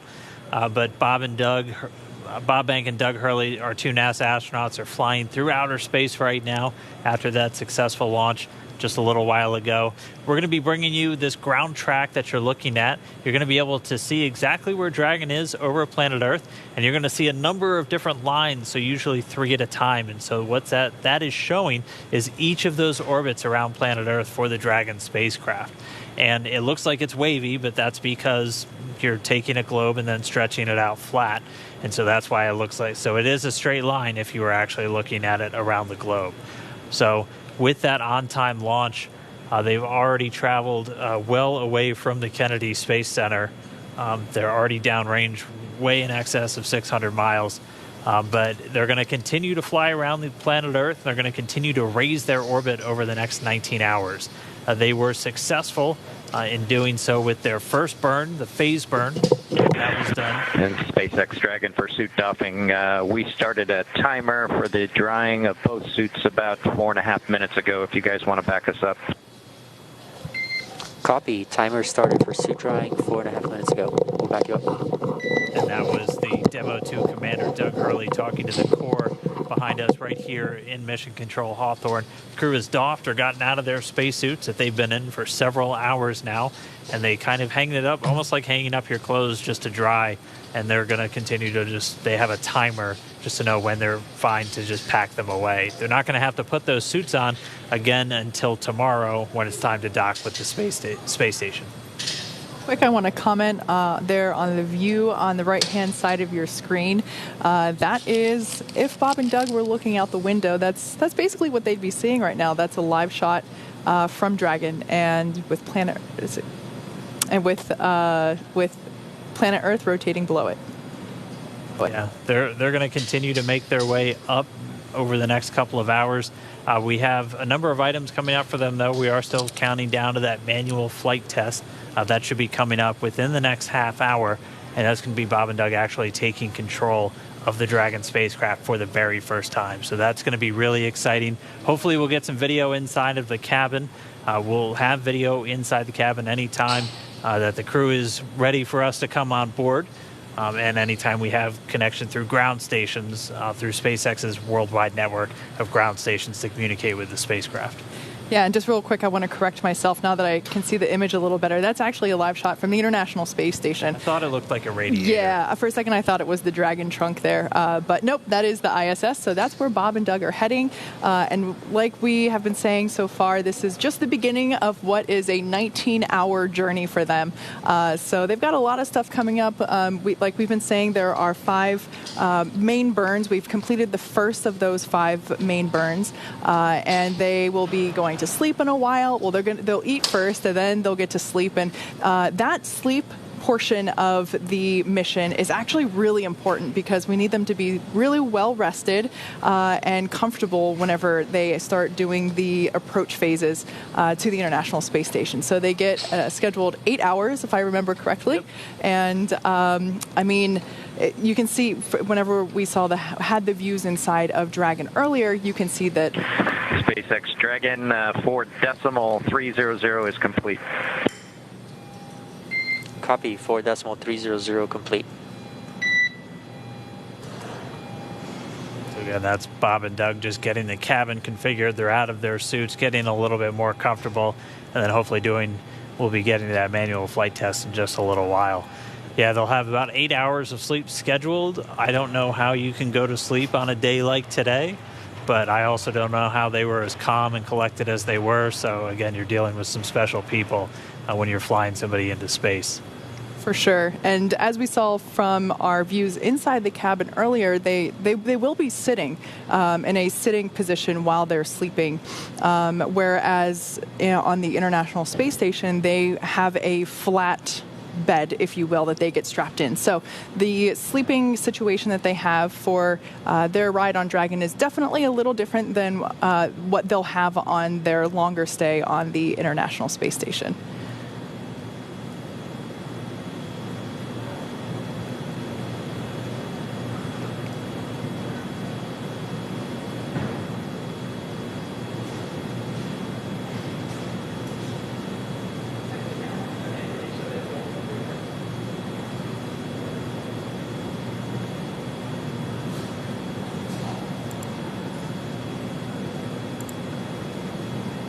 just to walk you through quickly, we're looking live right now from Bob and Doug's destination, the International Space Station.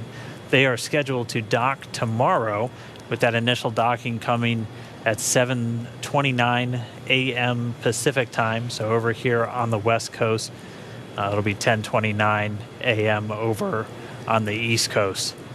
It's about a 19-hour ride. It'll be 19 hours and 7 minutes if they dock directly on time from launch all the way to that docking. It'll take 5 successful burns to get them in close proximity to the International Space Station, followed by a number of smaller maneuvers during that rendezvous and that final approach sequence. But it's going to be a pretty lengthy trip for them to get there. And again, starting off from Kennedy Space Center just less than an hour ago, I think at this point. Time is starting to all flow together, but already moving in excess of 17,000 miles an hour as they continue to raise their orbit and chase down the space station.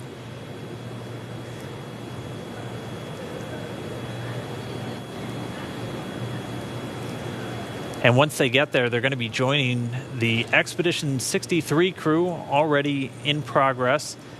There's NASA astronaut Chris Cassidy's the current commander. He's on the right there of that photo. And then he was joined right now by 2 Russian cosmonauts, Anatoly Ivanishin and Ivan Wagner. They've been on board since they launched from the Baikonur Cosmodrome just several weeks ago. Right now, only a 3-person crew on board. That's one of the major reasons we wanted to get this commercial crew capability online, because we're no longer flying 4 Soyuz spacecraft a year. We're only doing 2 a year. And so we need these commercial spacecraft, Dragon now in orbit, and eventually the Boeing Starliner to begin carrying larger crews up to orbit. So they're going to be joining them. Chris Cassidy, the current commander of the space station, is going to welcome Doug and Bob on board. They'll be residing inside what we call the USOS segment. It's kind of the half of the station. Dragon SpaceX for suit drawing, low priority.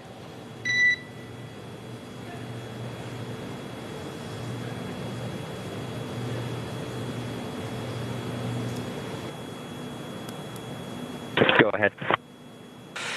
Yeah, we just wanted confirmation that you are drawing suit 1 or suit 2 and seat 1. Just because we're not seeing telemetry from umbilical.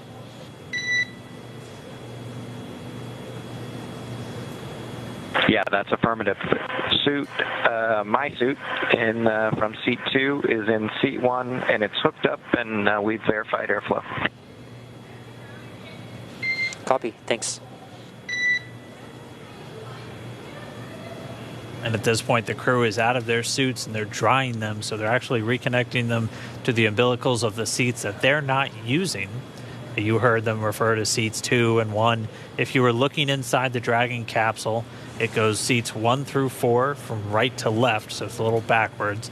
Doug Hurley is in seat number 2, that's the commander's seat. Bob Bank in seat 3, that's the pilot's seat for this flight. And obviously, nobody in seats 1 and 4 on this way uphill, but they are getting their suits connected to the umbilicals, which can provide communications when the astronauts are actually in the suit, but you can actually flow air into the suit through that umbilical, and they're just using that to dry it out now that the crew's not wearing them and they're comfortable on orbit. Yeah, I can imagine that despite that airflow going through the suits throughout the entire time of leading up to launch and launch itself, I can imagine it's still, with the adrenaline and their hearts pumping, I imagine it might have gotten a little sweaty in there anyway. Yeah, doing a little bit kind of like hanging your laundry in space almost, but they're going to be out of these suits for the next several hours. They'll be able to get a little bit more comfortable in the Dragon capsule. They will be wearing them again when it's time to dock, though. We typically have astronauts suit up anytime they're in a dynamic operation, so that's obviously a launch, anytime you're docking or undocking from a spacecraft, and then definitely on that re-entry and landing. Yeah, so as you've heard us say before about these suits, they are custom made for Bob and Doug, so there's really no chance that they might be able to put the other ones on. Like their name is stitched on it for obvious reasons, but these suits are highly intelligent and highly functional. So even though they naturally will be more comfortable out of the suit, they have said that the suits themselves are pretty nice to sit in. And, as you can see from today's events and the launch attempt that we had before, they do spend quite a bit of time in those suits. So yeah, they are custom made for each individual astronaut, made here on site in Hawthorne, California. Same building that we build the rocket, and same building that we build the spacecraft. So pretty cool to see of that piece of hardware itself now in action, finally in Dragon. Yeah, and I mean, we've talked about how the suit is almost like a mini spacecraft itself, and we always say that when we talk about when crew members go out for spacewalks, because that suit is kind of self-contained to have all of the breathing air, things like that, just in case they need it. Specifically for these flight suits on Dragon, they're going to be most needed if you have a depressurization, so just a loss of cabin pressure inside of Dragon. They're able to be in their suits. They can get pressurized nitrox or even pure oxygen if they are depressurized, and their suit will be at a lower pressure, because if you put the suit up all the way to 14 psi, it'd be kind of what we look at when you talk about wearing the large EMU, the great big white suit that we wear for spacewalks. Pressurizing that all the way up to atmospheric pressure would be you in a giant balloon where you probably wouldn't be able to move your arms very easily. So when you're in a suit and it's pressurized, you're typically at a much lower PSI. I'm not sure what the SpaceX suits are at, but our EMUs are at about 4, and then you have to up the oxygen content in what you're breathing just to make sure you're still getting enough. So they'll be able to flow pure oxygen into those suits if required. Yeah, so just as a quick update, in case if you are just joining us, we have obviously lifted off. Bob and Doug are now on their way to the International Space Station, probably about an hour and a half into what will be a 19-hour journey in chasing down the space station. And we are approaching what is known as the Far Field Manual Flight Test. And this is basically the opportunity that they'll have to take back control of the Dragon capsule and just perform the ability to pilot it manually.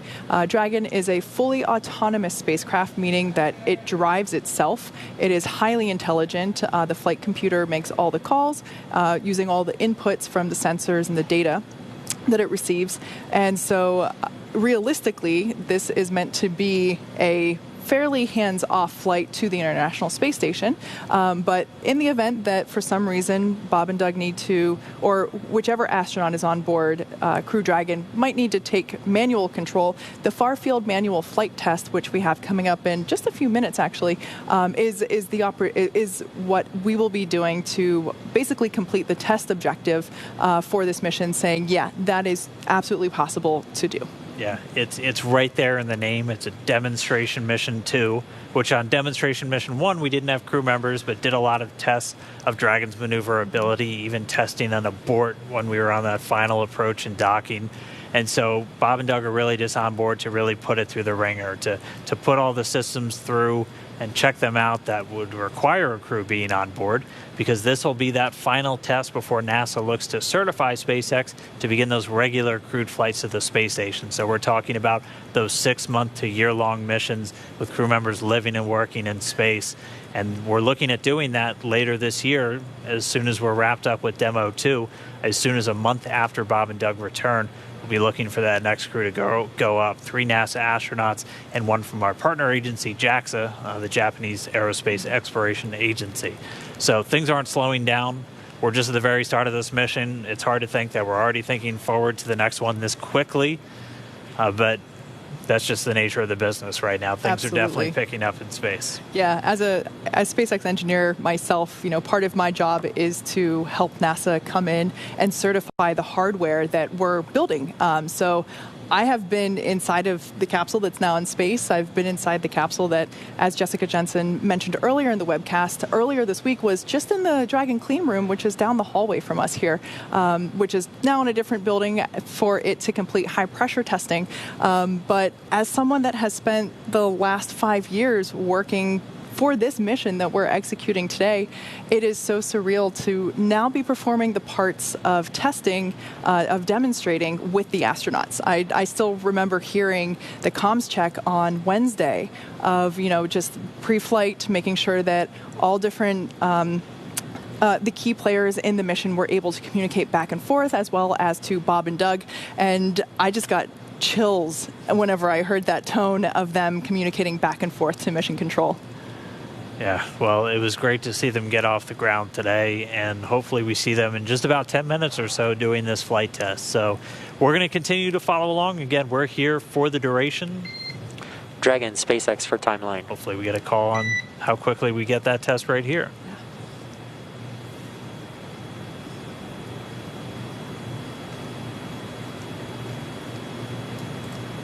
Go ahead. Okay, just for awareness, we have the manual flight demonstration here in about 10 minutes. As soon as that is complete, you have your go to step into your meal 3, and just to be aware that the boost burn is at 2142, so those 3 events are going to be pretty close in succession.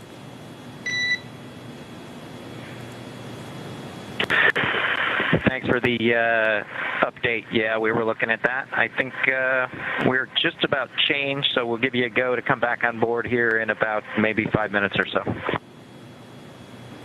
Copy that. We'll be standing by. And also, at your discretion, you can also de-stow the floater camera. And this is just prior to 2238.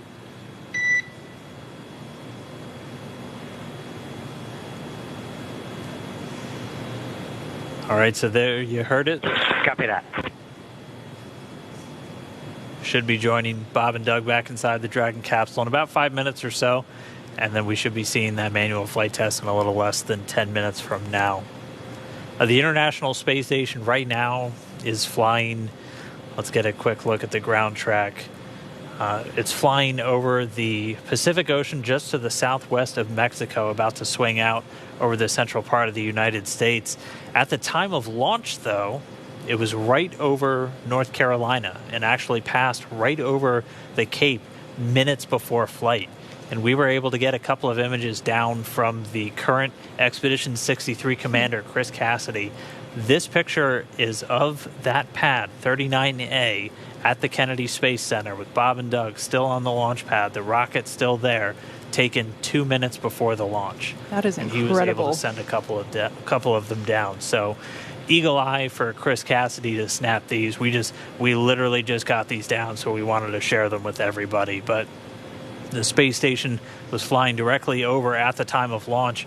We're almost at an hour and a half since launch, and it's already almost gone around the entire planet. Again, it's about to cross over the United States in the next couple of minutes. So that's what they're chasing down, and that's where you can kind of start to appreciate why this might take so long. When something is moving that quickly around planet Earth, it's not as easy as just kind of getting in your car and going a couple miles. It takes a lot of energy, which means a lot of fuel, which can mean a lot of time to catch up to another spacecraft already in orbit. Absolutely. And the fact that it is in orbit, the International Space Station in orbit around Earth, is really critical to understand there, because in reality, Bob and Doug are only going 250 miles up. So that's basically the distance from Los Angeles to San Francisco. So when you think about, even though it does take them a long time to catch up to the International Space Station, it's because it's going so fast, and they have to go around planet Earth a number of times in order to chase it down. But in reality, they are not. They are above Earth only about 250 miles, which I believe is a pretty relatable distance for everyone in terms of understanding just how far up they go. All right, well, we are just about 6 minutes away from the start of that manual flight test. We'll hang out for a couple of minutes. Hopefully we see inside the capsule again shortly, and then we'll be joining Bob and Doug as they take the reins of Dragon for the very first time. Yeah, and that timer for the suit drying, we should be getting confirmation of that. SpaceX Dragon for suit drying. There we go. Dragon, go ahead. Jay, our timer shows about 23 minutes for suit drying, and we're holding in 5 Bravo decimal 7 if you're happy with us shutting off the suit fan. Yeah, we concur on the timer, and we are go for you to shut off the suit fan.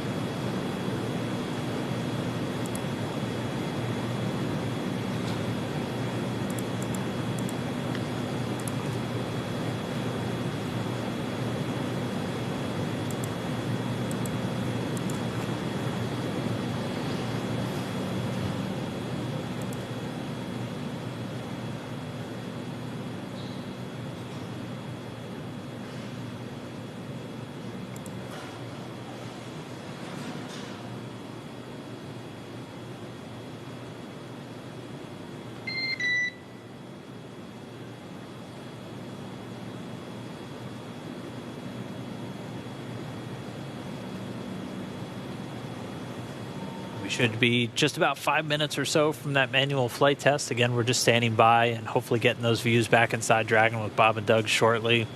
If you are just now joining us, we did launch successfully 3:22 p.m. Eastern Time. So it was a flawless ride uphill. We got them right into their initial orbit. We've already done the first of our 5 major burns to get to the International Space Station, that phase burn being done successfully on time. We're standing by for the manual flight test coming up in the next couple of minutes. SpaceX Dragon, you guys are welcome back on board anytime. Copy all. Yeah, we'll be setting up for the manual piloting demo shortly. Okay, so that was Bob and Doug giving the okay for us to turn the cameras back on inside of Crew Dragon. And I did hear in one of the previous commands earlier that... and Jay, just a quick tag up, the detectors are all confirmed off OFF. Copy, confirmed off. I did hear earlier that they got the okay to unstow the floater cams. So maybe if we're lucky, we might get a little bit of a hello from Bob and Doug. Fingers crossed. It's going to be incredible to see this flight test, though, because, I mean, imagine if you were sitting in the cockpit of like an F-18 the first time somebody flew it or something. I mean, these are test pilots test piloting a spacecraft. And we're going to be looking right over their shoulder. And that's an incredible, like, I'm really excited to see this and to just really be with them their whole flight up to space. They'll have this, and then we'll have another burn coming up in a little less than 50 minutes from now. That'll be the second one. Will be a boost burn to really raise up that orbit as they begin to chase down the International Space Station. Then for the rest of the day, the crew doesn't have a whole lot. They'll have their evening meal, which we'll go through in a little while, and then it'll be time for bed. They'll have about 8 hours scheduled for sleep, and then they'll be able to wake up tomorrow and do that final approach and docking to the International Space Station. So it's already been a long day for them. They've only got a few more things, and then they'll be able to kind of kick back and enjoy outer space for a little bit. Yeah. And like we said before, this far-field manual flight test that's coming up is the opportunity for them to is the opportunity for Bob and Doug to take manual control of the Dragon spacecraft, just to demonstrate that it is possible to do so in the event that they need to steer it themselves. This is a demonstration mission, so this far-field manual flight test is actually one of our big test objectives for this mission. So that'll be really exciting to see. But touching on the point that Dan said, which, by the way, that test should be coming up in a... And Dragon SpaceX, for awareness, we're back on board. Dragon copies. Welcome aboard. All right, so that was the confirmation that we should be getting camera views inside the cabin once again. And there we got them. So we can see they're looking at their touch screens, preparing for this manual test that will be coming up in about 30 seconds.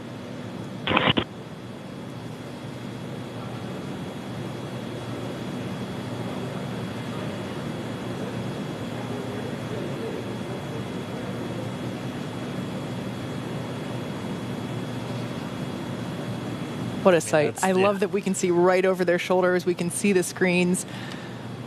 Yeah, it's just incredible. If you keep your eye on the displays, the one on the far left will look very familiar to you if you've done that automated, or not, if you've done the manual docking demo that we were talking about a little bit earlier on the SpaceX website. Doug Hurley's going to be at the physical controls, so he's going to be the one flying today. Dragon SpaceX, if you are ready, we're going to command far field pointing. Here we go.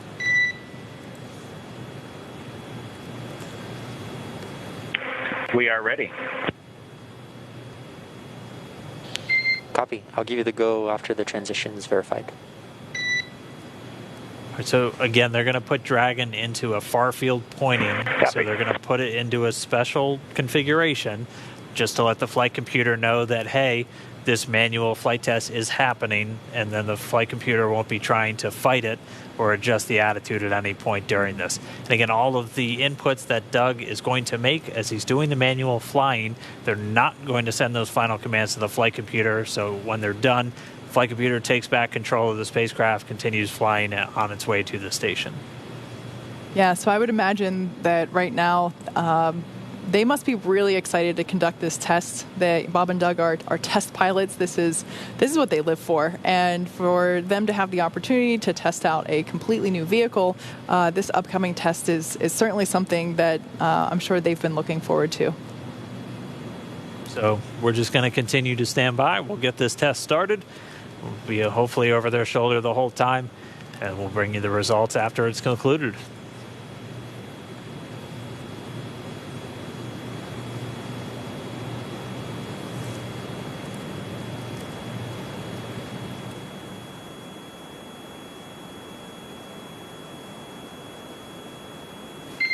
Okay, Dragon SpaceX, we'll see you in far field pointing. You are go to perform manual piloting test per 4.042, far field manual piloting. The test must be completed by 21:26.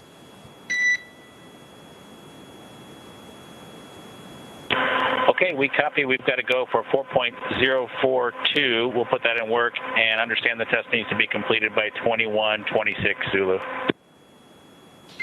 Good read back.